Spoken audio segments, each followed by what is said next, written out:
Ladies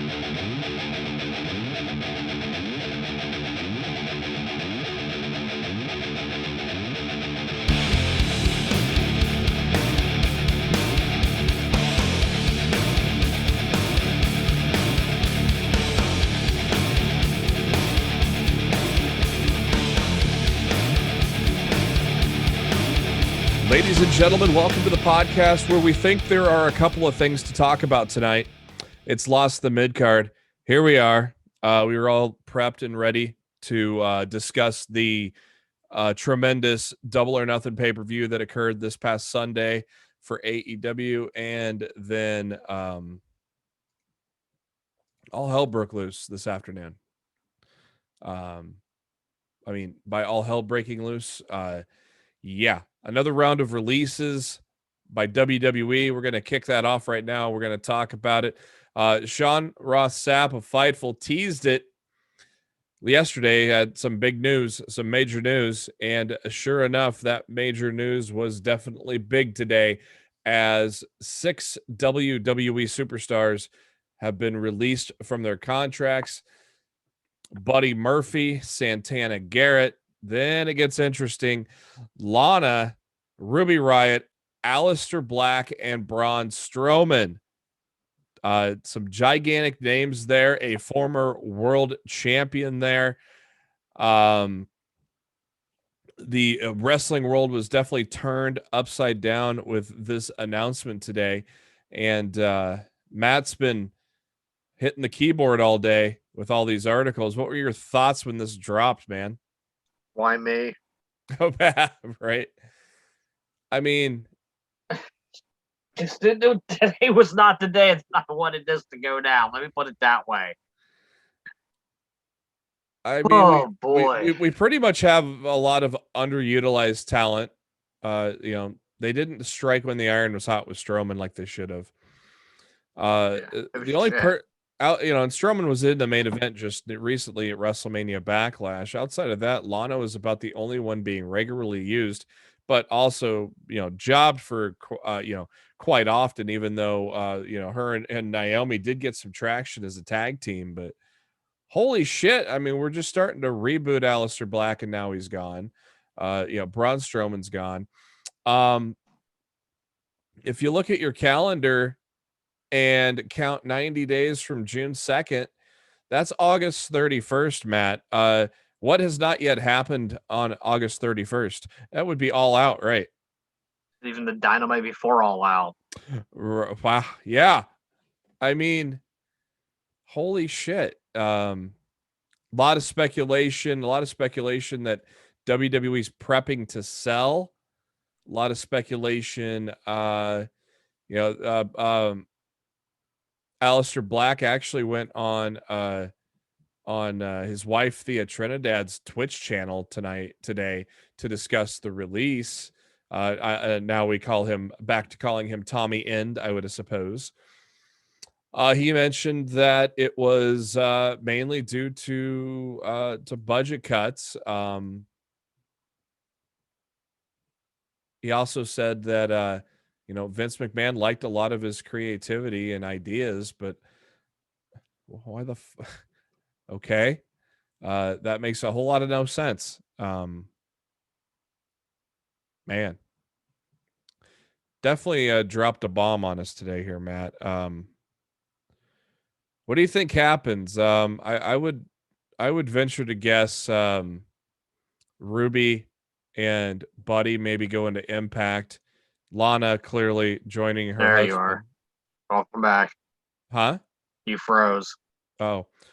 Did my audio freeze too? No, your picture froze and I couldn't hear you at all. Oh. I was saying just about what Aleister Black,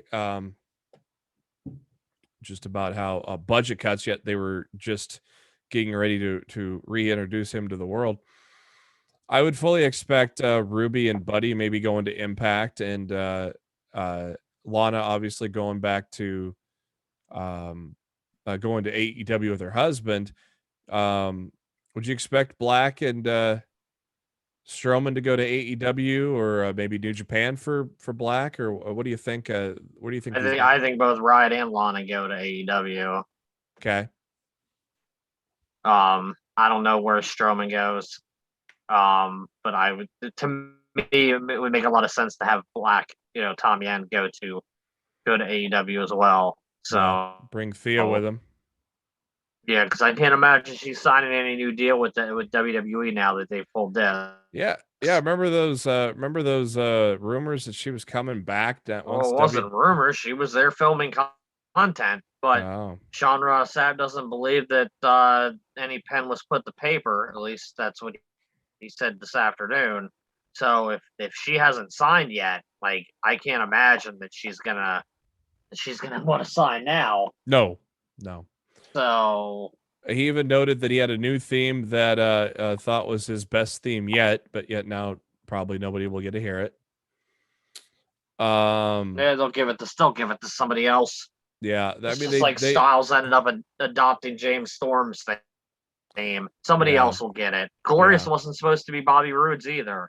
I mean, I can't remember who they were planning it for, but it wasn't supposed to be for him. So I mean, like, somebody will. If the track is good, someone will get it, and we'll hear it eventually. But Glorious was supposed to be for Shinsuke Nakamura. Seriously?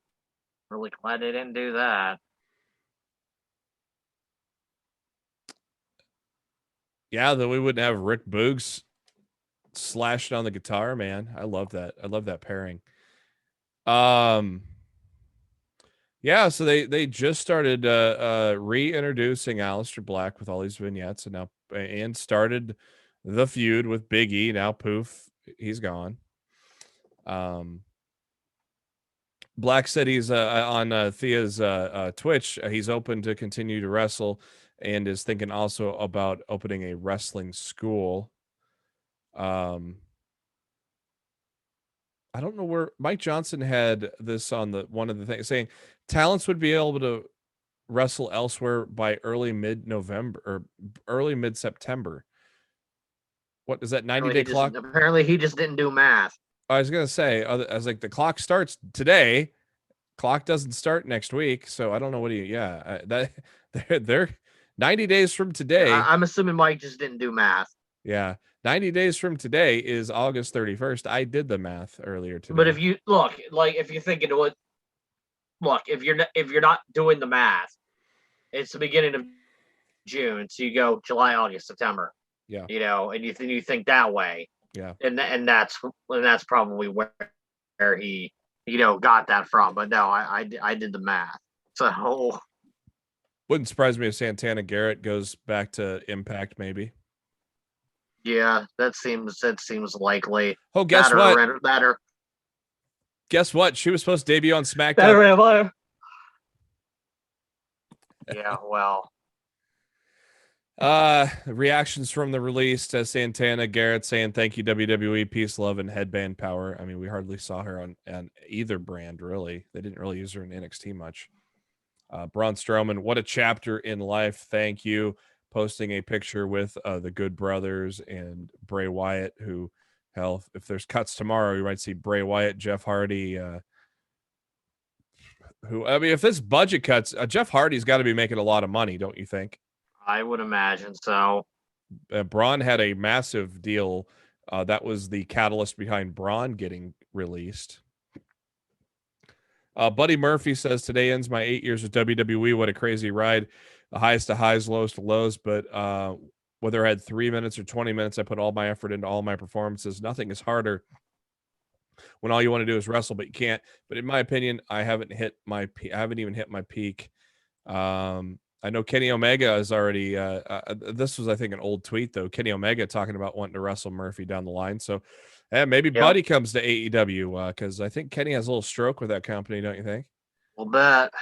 I'm excited to see what the next adventure holds. I was lucky enough to work with some of the best talent in the world and learned a tremendous amount. But trust me, the whole world will know what I meant by best kept secret. Thank you all, from Buddy Murphy there.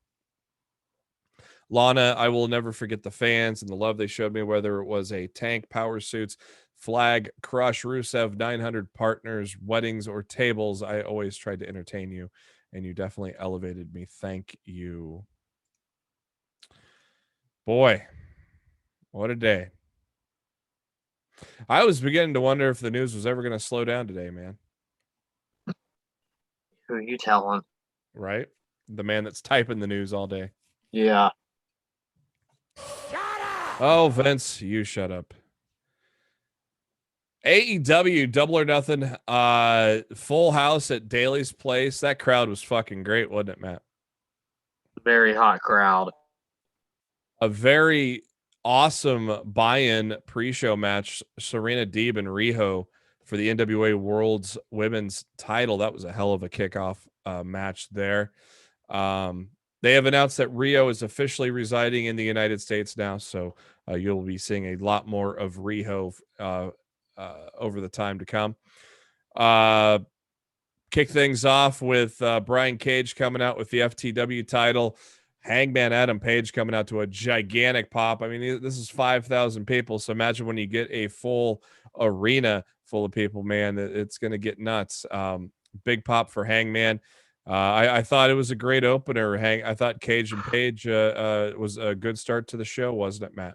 Yeah, they've definitely established they like Page opening up their shows as of late, because he definitely gets the crowd kicked off on the right foot. So yeah, this wasn't a surprise to me that it opened, and they delivered like I knew that they would. I liked how the Brian Cage teased a buckshot lariat. I bet he could probably pull it off. I mean, I bet he could. Then Hangman hits the F10 on Cage. That was impressive in its own right. In the end, Hook and Ricky Starks come to the ring to cause a distraction. Starks wants Cage to use the FTW title as a weapon, but Cage says no. Yells at Hook to get off the ring apron. It turns around into a buckshot lariat, and that ended that. And then after the match, a lot more animosity within Team Taz, as it appears what they've been teasing for quite a while. Probably a face turn for Cage. Certainly seems to be that way. Just sucks they had to go about it in a different fashion because they wanted to do it with a big involvement from Ricky Starks. Yeah, but, who's really on the shelf. Really can't do that right now. Nope, so. You're gonna probably have to have Powerhouse Hobbs in that, unless they bring in someone new.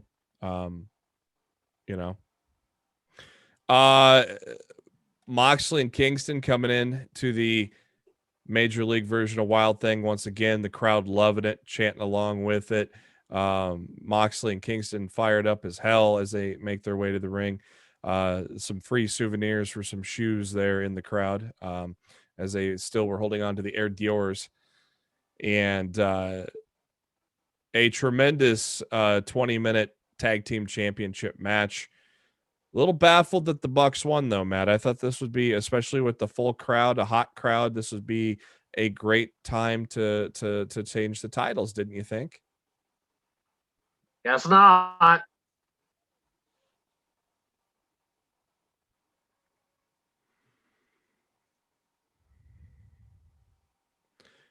Still there, Matt? Yeah. Oh, you had cut out there. What did you say there in regards to the title? I said guess not. Yeah. Shit. It should have, though, shouldn't they? Shouldn't they have done the change? Look, you can make an argument for it either way. I mean, it really depends on what the long-term plans are for the Bucks. I mean, if they want to continue to have the Elite holding those championships until they all drop them around at the same time.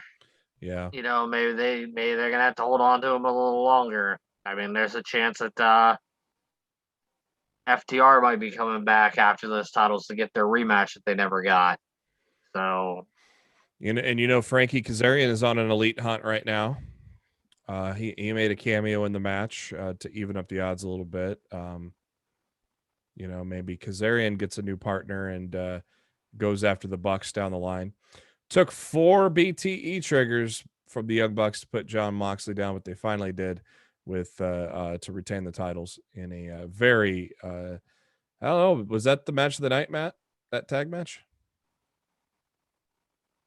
No, I think Triple Threat was. Oh yeah. I think I agree. The Casino Battle Royale. Your first group of people to draw their suits to get go out to the ring. Christian Cage, Matt Sydal, Powerhouse Hobbs, Dustin Rhodes, and Max Caster. How about Max Caster getting a pop? The people like the rap gimmick, man. That's what probably surprised me the most from crowd reaction was Caster getting a pop. Yeah, he's over. I'm sure he was very happy about it. I wonder if he forgot his lines though. There's this one time where he's talking to Dustin and he kept going, yo. I don't know if he was trying to get on the beat or just forgot what he was going to say, but very interesting. Dustin, he was trying to get Dustin to look at him. Yeah. Do it. So I don't know if Dustin not looking at him threw him off, or he was just waiting for Dustin to look at him. And by the time he did, it was off. It was off the beat of where he wanted it to be. Like, yeah. I don't freaking know what happened. Next to suits up were Matt Hardy and Isaiah Cassidy. Isaiah Cassidy filling in for the injured Butcher. 10 from the Dark Order, Dick Camarado from the Factory, and Serpentico, who replaced somebody else as well. I forget, another somebody else that couldn't was injured and couldn't enter the match. Serpentico replaced Butcher, and Aaron Solo replaced QT. Oh, that's right. QT. Private Party was always in. Oh, QT injured his wrist, I think it was. Yeah, they said he had a wrist injury. The next group to come in were the Varsity Blondes, Pillman and Garrison, Cole Cabana, Anthony Bowens, Penta, Sarah Penta. There's another big pop of the night, Matt. Yeah, people love the guy. The final group of 5: Jungle Boy, Mark Quinn, Evil Uno, Aaron Solo, and Lee Johnson. And the Joker.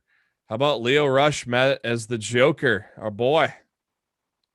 You know I'm a big Leo Rush fan, so I was very happy to see him there, and was even more surprised to see him there based on who we saw later on in the evening.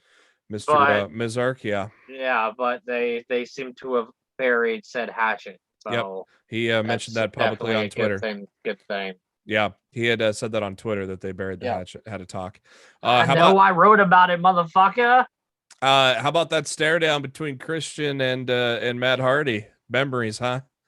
Oh, dude, memories. At that point, I was expecting Bully Ray to be the Joker. And I thought we were gonna get the Hardy, the Dudley, and the ENC staring off in a moment. A little TLC flashback. Yeah, I think about like a minute before the thing came out. I said to Marcha, I'm like, Bully Ray's the Joker. Like when they originally teased that Christian Matt Hardy face off, I'm like, they're building to something, and it's gonna be all three of them are gonna face off in front of this freaking sold out crowd, and everybody's gonna lose their collective shit. Yeah. But yeah, that didn't happen. But I think it would have been a really cool surprise to use if they had done that. Oh hell yeah! But Leo Rush, a great surprise too. We'll have no. I was very happy to see Leo Rush. So I'm not complaining. Yeah, he didn't last that long in the battle royale. Didn't eliminate anybody, but we'll more on where he signed with. We'll get to that in headlines later on. The final 2: Christian Cage, Jungle Boy, those were my 2 predictions, and they were the final 2. And they had a pretty good final 2 and a great battle on the apron with Jungle Boy getting the win. Jurassic Express coming out to celebrate. Christian giving Jungle Boy a hug, telling him to get that fucking title. And while Jungle Boy won't win that title match, it was good to see.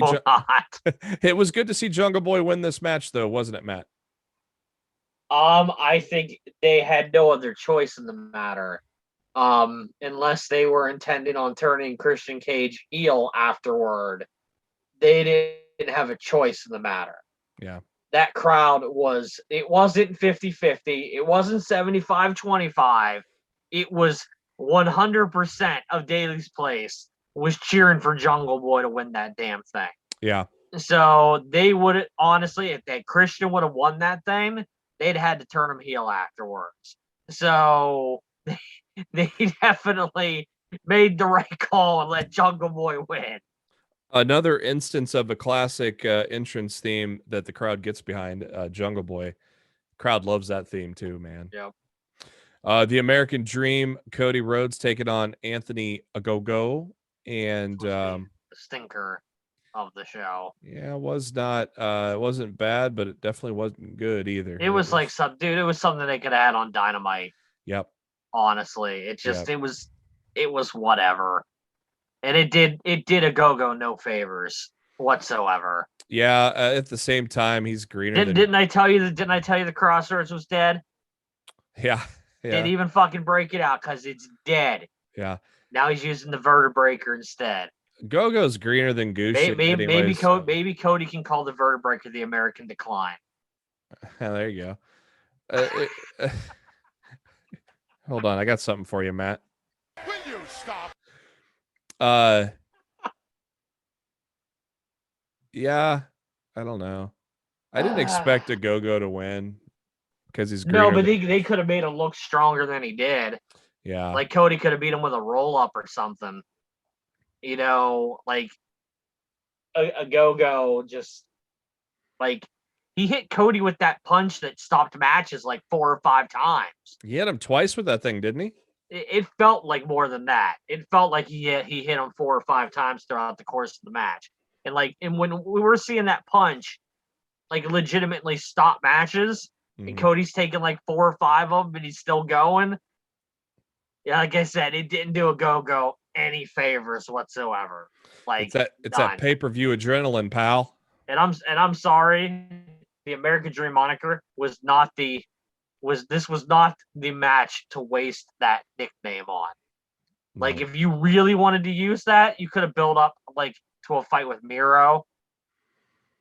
And you could have used it against Miro. You know, trying to get the TNT title back or whatever. Yeah. But it felt like a waste. Like to me, like the whole thing was a waste. It was the dud of the show. Good segue into Miro and Lance Archer for the TNT title. They, as predicted, beat the shit out of each other. Not a dud. No, very good, very good match. You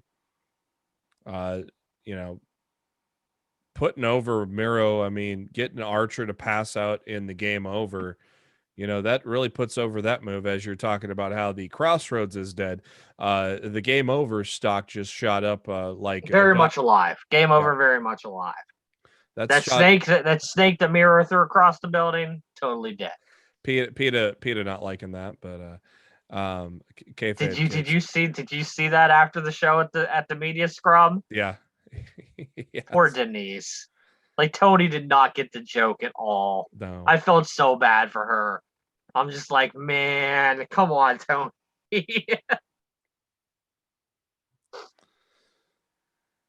All Out is going to happen in Chicago Sunday, September 5th, just in time for your favorite WWE superstars who got released to show up. I ain't gonna lie, motherfucker. I'm thinking about going.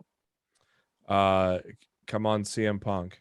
I should look at my calendar and see. I might have to see if I can get off. See if there's time around that or that Monday. I doubt that Monday's open. I want to go with somebody, so I'm putting it out. This isn't like 2 weeks ahead of time or nothing. This is the beginning of June. I'm saying it right now. I want to go to All Out in September. Who wants to go with me? Holler if you hear me. Thank you, Big Papa. I really, really want to go. Like, this is the building, man. I mean, it's not called the Sears Center anymore. It's like the Now Arena or whatever. Yeah. The fuck it is. But I mean, it's the place where All In happened. And I didn't get to go to All In like I wanted to go to. Like, I really want to go to this. I just set a reminder on my phone to check my work calendar for the day after Labor Day. Dude, check it. Yeah, if you can get that, man. Like, fucking A, let's go. Let's lost the Midcard on the road. Get to the Fan Fest on Saturday. That was confirmed. Oh yeah, I heard they're doing a Fan Fest that weekend. Yeah, I'll make a fucking weekend out of it, man. I'm amped to go back to an AEW show. I've never been to one. Very like I was at the first Dynamite in DC, and I had a hell of a time, and just man, like I did. I really want to go.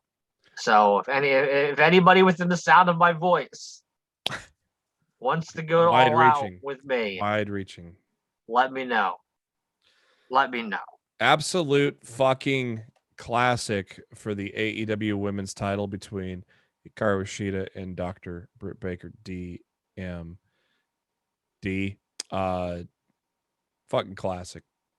Tremendous championship match. As of course we expected, Britt Baker getting the lockjaw in and making Shida tap out to win the title, and nice little pop from her from the old Jacksonville crowd as well. I think they have recognized that she's been championship worthy for some time now. I mean, this girl hasn't been in the business for all that long either, but it helps when you how my camera got all jacked up. It helps when you got some help, baby. Tremendous job there. Britt Baker, now your new women's champion.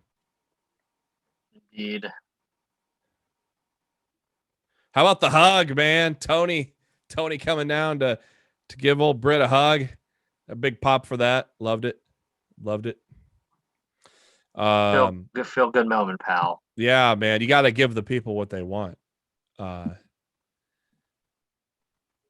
Ethan Page, Scorpio Sky making their way into the arena. Awesome vignette of Darby Allin doing some skating, and Sting driving by in a convertible, picking him up on the road, and Sting looking at Darby, and it's showtime. I love that, and that led to the entrance. And for a man that's over 60, he looked pretty fucking good in the ring there, didn't he, Matt? Sting killed it, dude. Man. 62, I think's what he is. Yeah, I think so. Dude jumped off of fucking poker chips. Holy shit, that was before the bell rang even. That's what I knew the match was going to be bonkers. Man. Like right there, I was just like, all right. Sting's fucking here to get some shit done. That high flying shit aside, I absolutely popped for the finish when Sting countered the stunner, the cutter, Sky's cutter off the rope and right into the Scorpion death drop. I thought that was so smooth of a finish. I loved it, man. That was great. Man. Dude, how old is Sting, man? He's at least I know he's I think he's 62.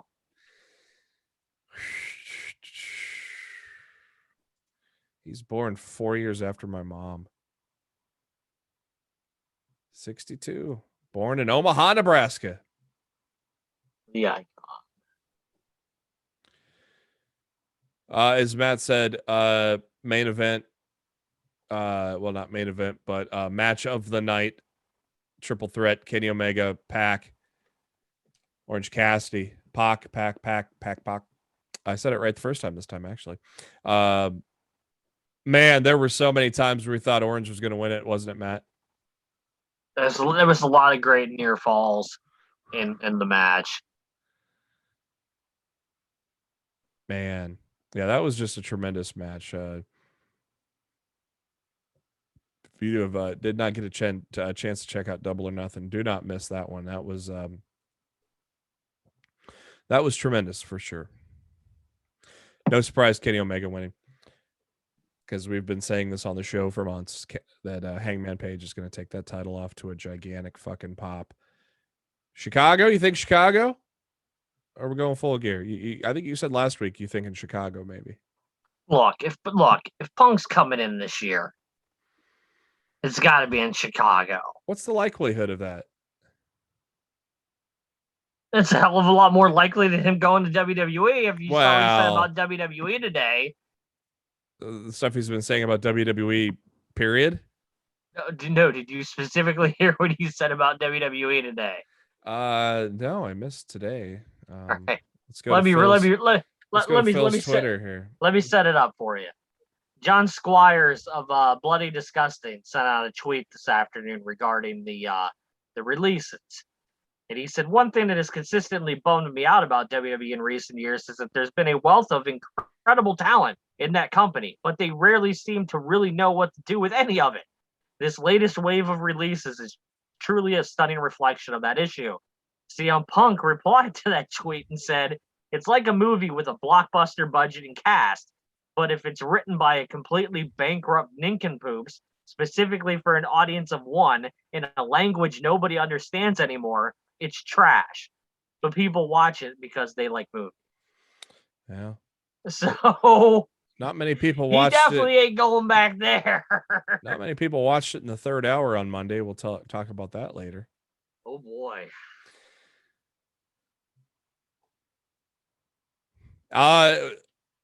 On Twitter, I saw people were bracing for a big announcement. Some people were saying it was going to be as big as Paul White's announcement. Basically, yeah, because your new analyst for Rampage, once it debuts here in August, is going to be none other than the world's strongest man, Mark Henry. That, again, I mean, everybody's head turned when Paul White joined AEW. They all thought he was a lifer. The same goes for Mark Henry. This caught me by surprise, Matt. You? Don't feud with Randy Orton. Christian, Big Show. Triple H making sure that Shawn Michaels NXT deal is rock solid. Yeah.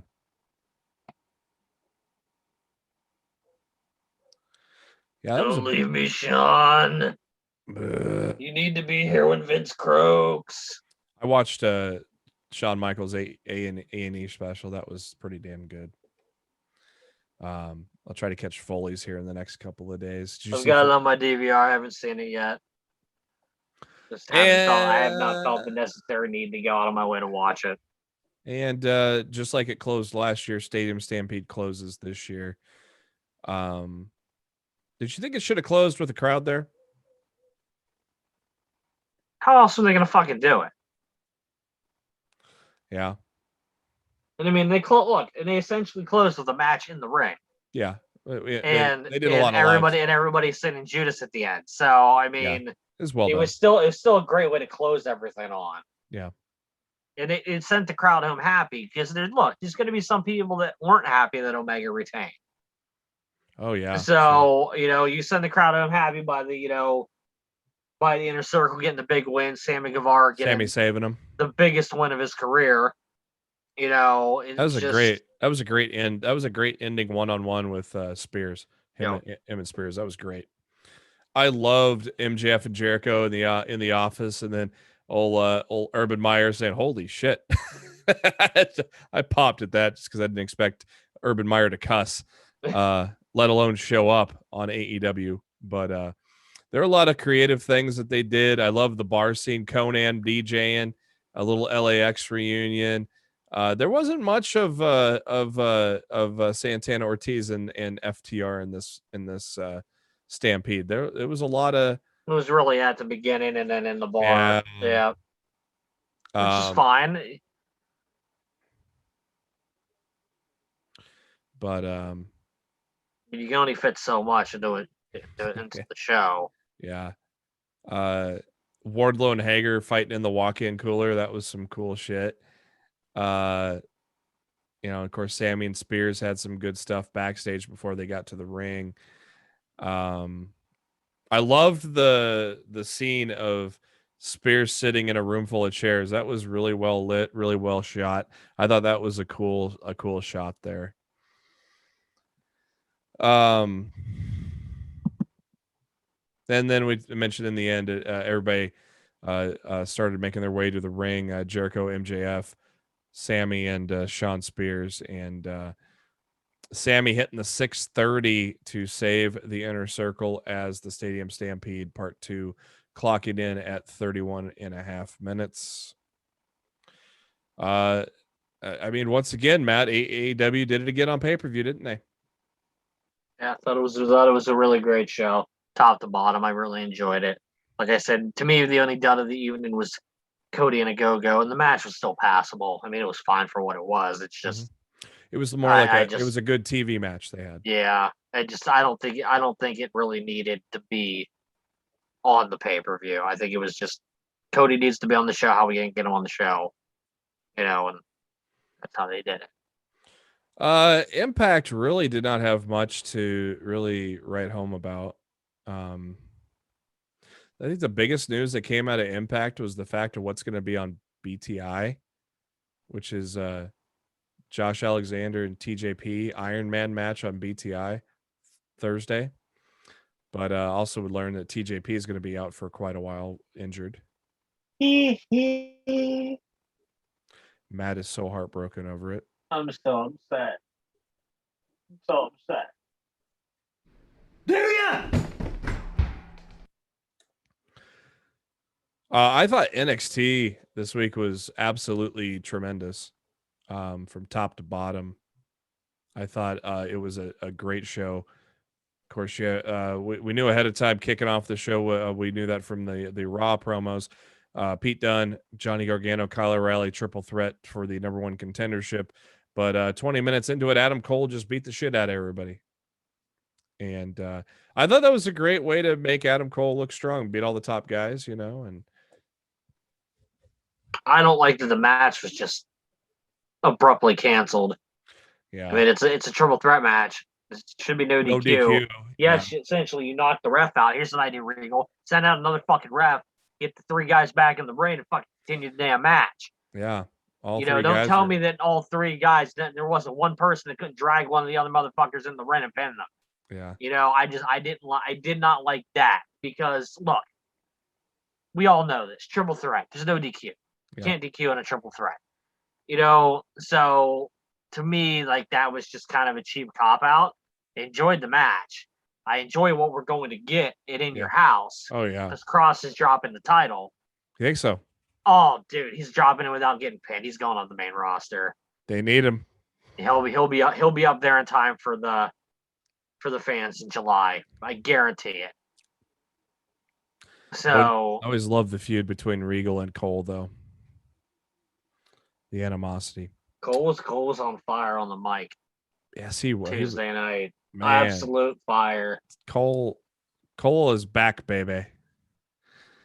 Ember Moon never left, baby. During the fracas, Ember Moon comes out and calls out Raquel Gonzalez and gets attacked from behind from Dakota Kai, which is going to set up a match between the two this week or next week on NXT, leading up to the NXT Women's Title match in your house. I liked Ember's promo there as well. LA Knight, my boy. Dummy, yeah. Yeah.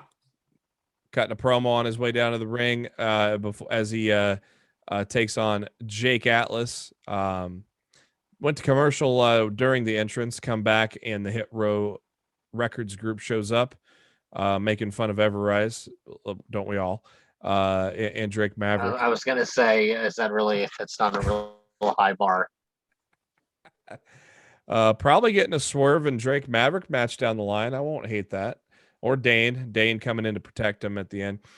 Jake Knight. Yeah. Jake Atlas and LA Knight. They had a damn good match, didn't they, Matt? Yeah.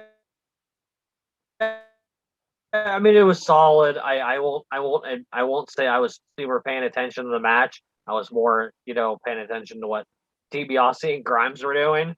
So because I just got as soon as DiBiase and Grimes came out, I'm like, all right, there's no way LA Knight's winning. So I kind of tuned out on the match at that point. Big win for Jake Atlas. Also a big win, very cool because Wednesday marked the start of Pride Month. Jake Atlas, of course, openly gay. Very kind of cool to give him a big win there to start off the month. I think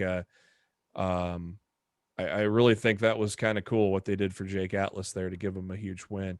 And the only thing I ask is don't pander to Jake Atlas in June and then forget and bury him in July. They did that with Sonya Deville. That's exactly what I'm saying. Like, don't do that. If you're gonna push him in the month of June, continue that push into July and onward. Don't just push him to the side because the month that represents his sexuality is done. I mean, I think that's a garbage thing to do, and WWE doesn't need to be pandering to their audience like that. Like, if you legitimately want to push the kid because he's a talented wrestler in the ring, do it, but don't do it just because it's Pride Month and then he's back jobbing or not even on television in July. I don't want to see that. And he's had a push before, getting in the title picture for the Cruiserweight Championship as well. So, but it's been a while since they've done a push. A while.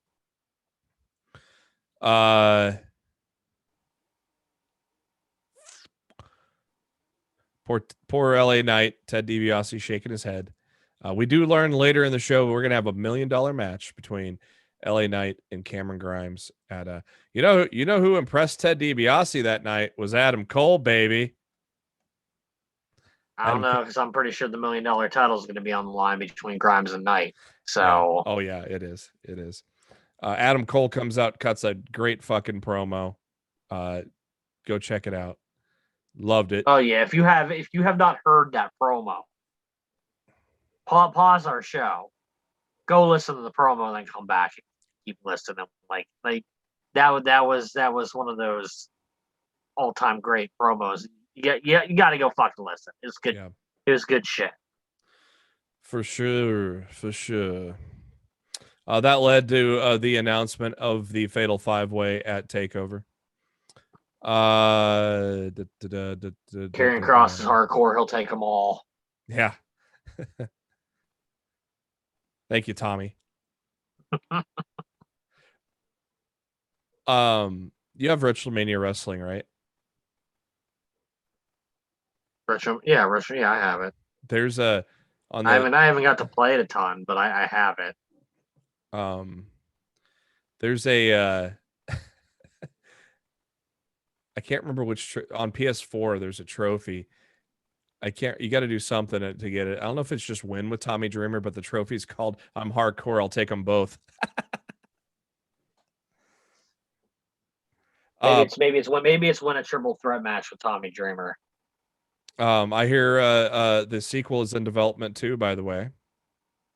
So they're damn well better not be. They promised DLC characters and that's still coming, but new modes and stuff. I don't want a fucking sequel. I want you fucking build on what you've already released. Yeah, I think they're only doing one. Don't go jumping right to the fucking sequel. That'll piss me off. They're only doing one DLC, Pat, I think. That's not what they were saying leading up to the launch of the game. Oh, well, maybe it's so. I mean, if that's what they pulled, maybe I'm wrong. Maybe a lot of people upset. They were promising new modes, new characters. They were talking about the idea of maybe trying to get like a creator wrestler in there. Like they better have some damn support on this one, because like I said, I haven't had much time to play it. I've maybe played it for a couple hours tops.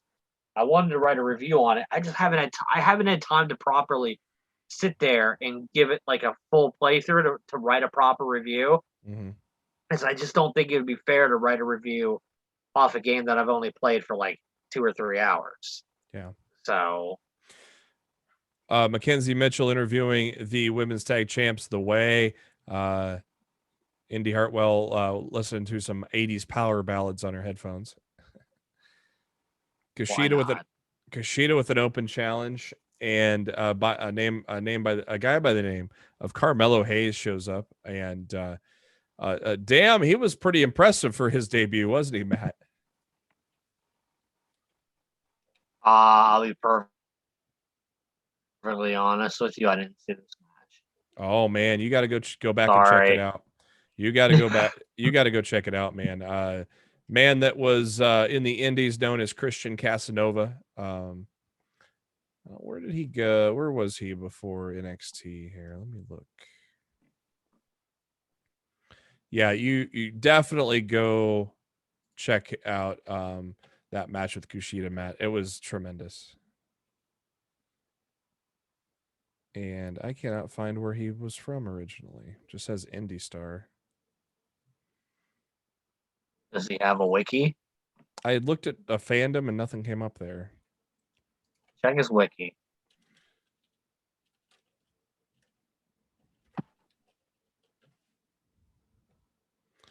There we go. That's not the right Cameron Hayes. Yeah, he's a man of mystery, apparently, Matt. Here we go. Thank you to WrestlingInc.com.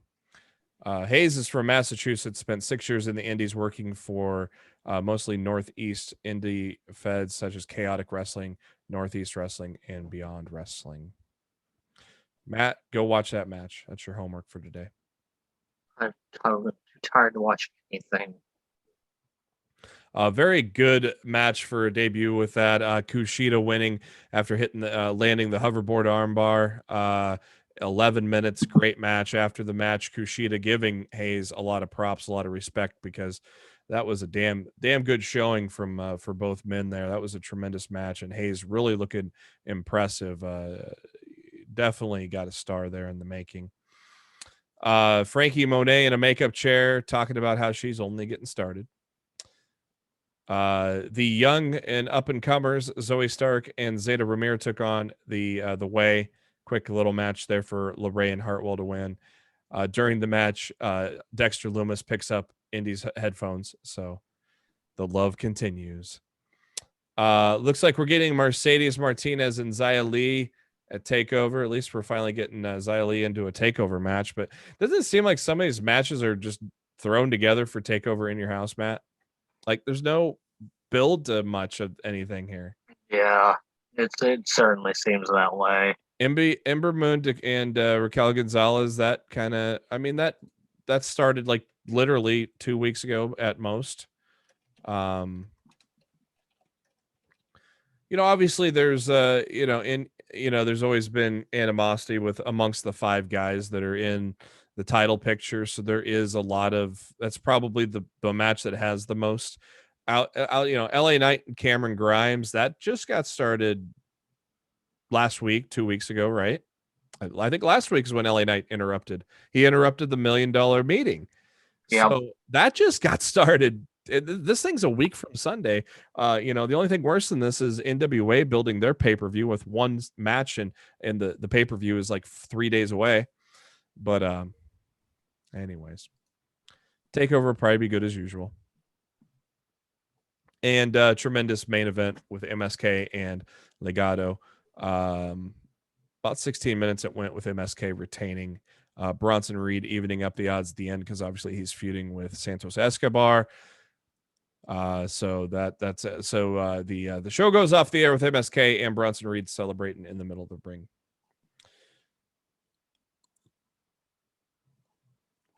SmackDown this week, man, Usos and Street Profits, that didn't disappoint, did it, Matt?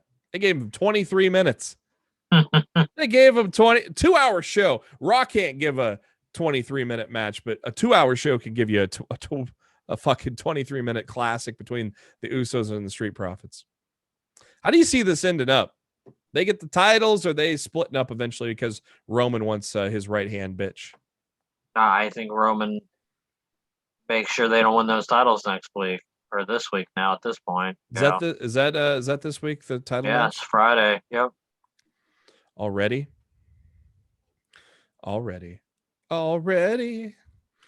Well, hey, how about the Riot Squad? Little did we know this is the last time they were going to team up. That's another one. If they do cuts tomorrow, shit, Liv Morgan might be on the block too. And so, man, wrestling landscape's going to change dramatically. I just made up a new word. Dramatically. Man. Slammiversary, probably getting Chelsea Green. Yeah, anybody else you think on Slammiversary outside of Chelsea Green, Matt, next month? I'm not sure. It better not be Joe. That's all I have to say. Right. We want him in AEW. Like, yeah, to me, like, there's no other option for Samoa Joe but AEW, and if he doesn't end up there, I'm going to be very disappointed. He's been there and done that and done everything in Impact. Why go back? Why didn't need to go back? Like I can see Ruby, right? What's her name now? Like her Indian name, I forget now. Heidi Lovelace. Yeah, I could see her in the Knockouts division. I mean, that's a hell of a good division. It wouldn't be bad if she went to Impact over AEW. Wherever she goes, it's going to be tremendously better, regardless. So, So Natalia and Tamina win in about 4 minutes because they jobbed the Riot Squad left and right. Bianca Belair took on Carmella. A little 6-minute match there. Bailey got involved on commentary. I think it was. I forget. SmackDown seems so far in the rearview mirror right now, even though it is the A show by far. Seth Rollins wearing yet another great suit. Cutting a good promo there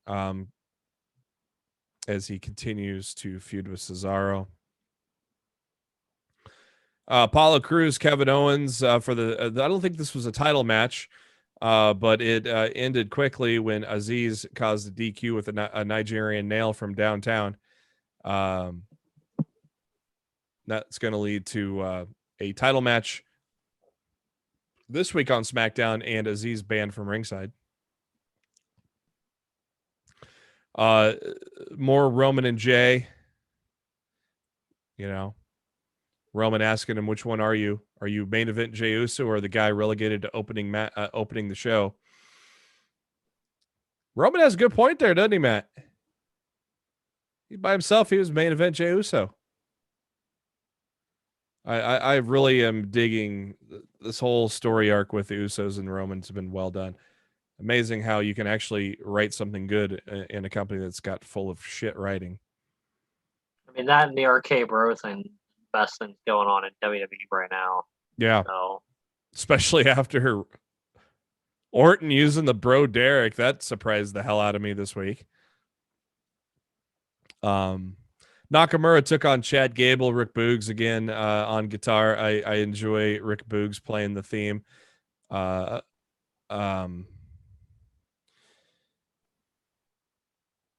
Ray gets attacked before their big tag team title match. I don't think it was the Dirty Dogs that attacked Ray. I think it was the Usos, Matt. What do you think? No, I doubt it. I don't trust anything Ziggler and Rude have to say. That's true. So basically, it was a handicap match for most of it. Dominic surviving until Ray made his entrance, and the distraction led to the pinfall, and Ray and Dominic retained their titles, and that's how we end SmackDown. Decent episode of SmackDown. They've done better lately, but a decent episode, so to speak. As for Monday Night Raw this week, I didn't overly hate it, Matt, but I mean, still low bar, right? Fair point there. Miz survived his zombie attack to host Miz TV with Charlotte Flair and Rhea Ripley. This was a very long segment. I like Nikki Cross, but Jesus, can we not? I don't know. Quit doing beat the clock challenges for crying out loud.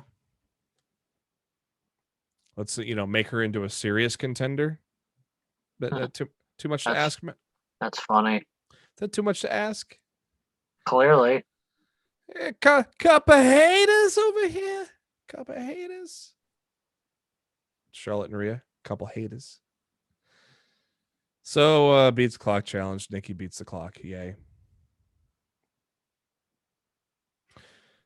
Riddle talking with Damian Priest about how they're going to have fun when they're on the road. You know what I mean about fun. All right. And Randy Orton shows up. Hey, Randy's sporting the goatee.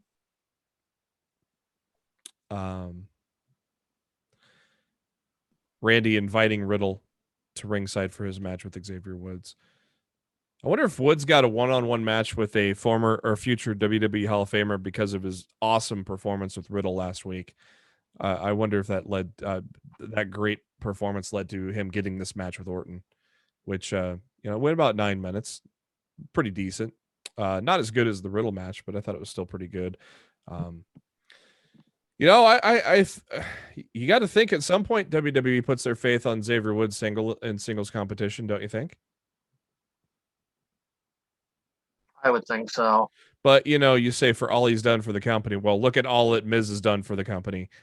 And he's had all of 2 world title reigns, and one of those lasted what?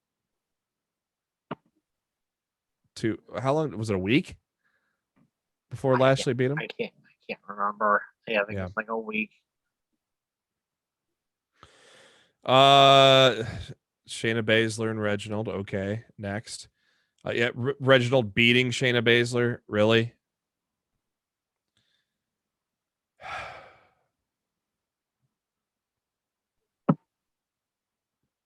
Gotta be fucking kidding me. Mason T-Bar. Yeah, we're still calling them Mason T-Bars for some god-awful reason. We're still using the Retribution theme, too, for some god-awful reason. But they defeated Lucha House Party in 3 minutes, who I expected also was going to get shown the door today. But the week ain't over yet, is it, Matt? Not yet. I think there's promise for Mason T-Bar as a tag team, don't you think? Meh. Let's get this Retribution bullshit gimmick out of him. Sheamus took on Ricochet. Ricochet beat him thanks to Humberto Carrillo's interference. And then Sheamus took on Humberto Carrillo, and Humberto Carrillo gave Sheamus a broken nose and also beat Sheamus. We're getting a triple threat at Hell in a Cell. Book it, pal. Triple threat for the U.S. title. And fucking put it on Ricochet. Let's push him again. He held the U.S. belt once again before, didn't he? Before he went to catering?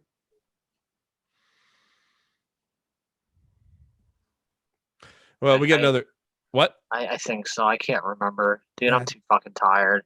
Eva Marie promo, please. Let's just get her on TV as soon as possible. This Sunday, I think it's the final WWE biography with Bret Hart.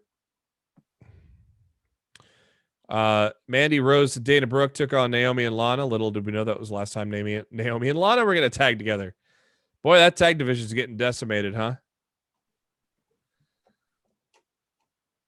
Oh, shit. Oh, there's no tag teams left. No. Well, the booking on it's been shit anyway, so.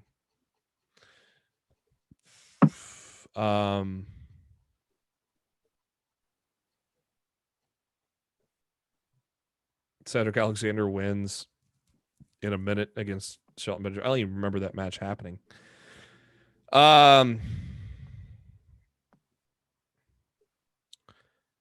Raw Tag Team Championships. AJ Styles would almost take on Elias Jackson Riker, and Elias abandons his partner in a tag team title match because he's scared shitless of how crazy the guy is. So at least he explained why he walked out on him later on in the show.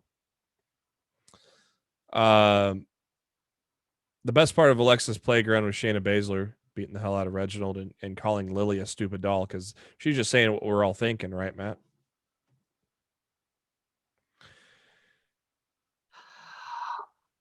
Terrible. Right. And Drew McIntyre, Kofi Kingston, they had a classic match. Classic. Very good. I thought Kofi was going to win it a few times there, but in the end, Drew hitting a Claymore kick as Kofi's coming off the top rope. Well-timed finisher there. Respect shown all around after the match as well. And Bobby Lashley shows up and poses to end the show. And we are on the downward slide of the show here. Talk about a couple of headlines before we walk out the door. Oh, yeah, Tom Phillips gone from the WWE, by the way. And hopefully Jimmy Smith was good, so... Yeah, Jimmy Smith was tremendous on Raw, as I forgot to mention. Give credit where credit's due. Yeah, while we were talking Raw, Jimmy Smith, great enthusiasm, calling play-by-play. Very good, all around, very good. And it sounds like internally they were happy with the job he did. And a lot of people on the internet very happy. They liked the job he did as well. So yeah, we no longer have to deal with. Oh wow! How'd that go again, Matt? Oh wow! Tom Phillips will be talking about WWE, about leaving the WWE in a podcast coming up. I'm sure we will hear some snippets or headlines or anything he has to say about that. Did you catch the Cardona EC3 match yet? No, I have not either. That's out there now. On the old Vimeo, I think. Vimeo, EO. Of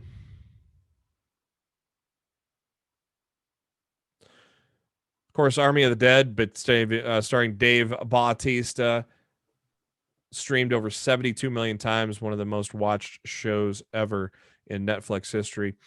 Netflix Geeked on Twitter has announced that there's going to be a VR experience coming this summer. So if you have VR gear, go to armyofthedeadvr.com for more information on that. And yeah, I'm gonna have to pick up. I'm gonna have to watch Army of the Dead once again. Watch it from home here. I of course saw it in the theater before it came out to Netflix, and really enjoyed the movie. Seems to be very divisive. Yeah, I've seen people like saying I haven't seen I haven't seen anybody down the middle. You either love the hell out of it or you thought it was the fucking worst thing you've ever seen. Yeah. Like I have not seen anybody down the middle. It's a very divisive movie. I've not like it actually makes me want to load it up and see it just to see what side I fall on. Yeah, we got to because it's a crazy it's a crazy split online right now. So of course we all popped at the Tony Khan promo talking about his brother Nick Khan. Mike Johnson from PW Insider mentioned, what's up with WWE and New Japan? They've heard, is there anything to it? And he says there is and there isn't. The main crux of it is it sounds like it's just trying to strike a relationship to get Daniel Bryan to work some Japan dates to make him happy so he doesn't go to AEW. Is that about how you sum that up, Matt? I would say that would certainly, added motivation. Trademarks filed for 2 young NXT talents. Of course, Carmelo Hayes, who I mentioned, had a great match with Kushida on Tuesday, and Trey Baxter as well. Trademarks there. No surprise, AEW releasing announcer Willie Orbeena after his racist hot mic, I guess we could call it. Racist hot mic's about the best way to put that, since the cameras don't turn off on Fight TV. So no surprise that he got fired there. Moron. Bad Bunny was on HBO's The Shop Interrupted. It talked about his wrestling time there, and quoted about how much respect that he had for the wrestlers. And the tweet actually from at Interrupted got retweeted by The Undertaker saying, "Well said" to Bad Bunny, and that he did them all proud at WrestleMania. High praise from a guy you want high praise from in The Undertaker. Triple H also saying that he dedicated his time, effort, and passion necessary for a world tour into his performance at WrestleMania. He's not only a lifelong fan of our business, but now a member of our family who earned all of our respect along the way. Of course, everybody absolutely loved Bad Bunny leading up to WrestleMania and including his match as well. Next week's Impact in 60 is going to feature the best of Doc Gallows. Access TV also on Thursday the 10th is in the afternoon is going to air Bound for Glory from 2017 featuring Eli Drake, Johnny Mundo. Looks like a 6-way X Division match. Sienna, Ali, and Gail Kim for the Knockouts Championship and much more. AEW has made it official, signing Mark Sterling and Bear Country, 2 deals, I guess. Griff Garrison filed a trademark on his name. Who the fuck is Griff Garrison? He should have trademarked that too, Matt. He doesn't own that. I have yet to watch it, but Godfather on Broken Skull Sessions said that he almost brought back Papa Shango. Yeah, I don't.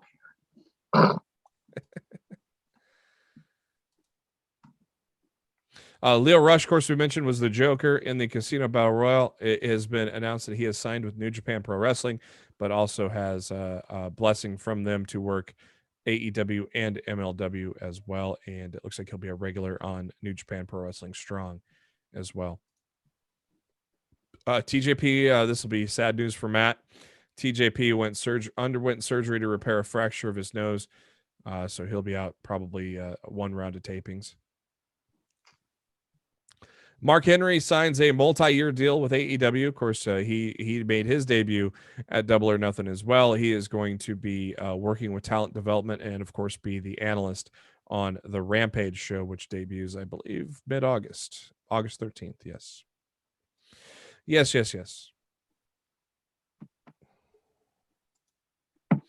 AEW's audience for Friday, 526,000. Of course, no surprise. It's a Friday of a holiday weekend at 10 p.m. Eastern. Not really going to pull a lot there, but for all the marks that were laughing at that number, why don't you go look at Raw's third hour?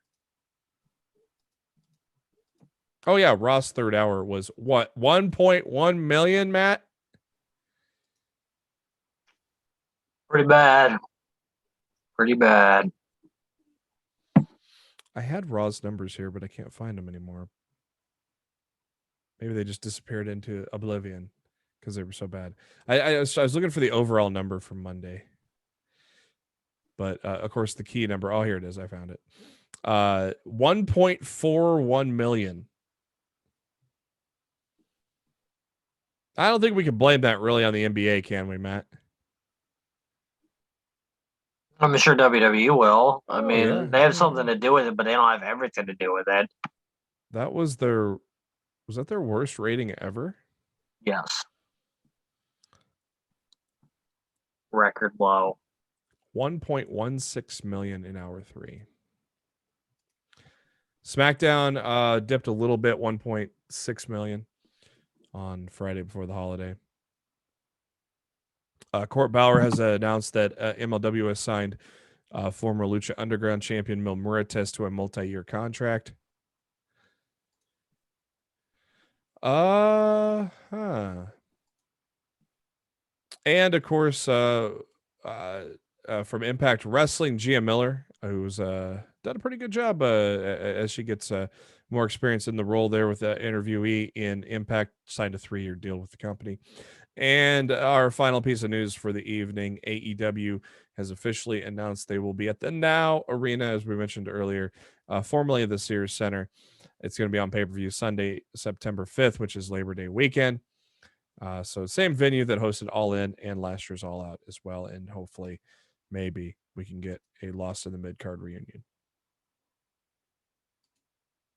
That's going to do it for this edition of Lost in the Midcard. Thank you to SpiderDuck.net for being our host, enabling us to be on iTunes, Spotify, any of your favorite podcasting apps. All you got to do is hit that subscribe button. That way you know every time a new episode comes your way, typically every Thursday.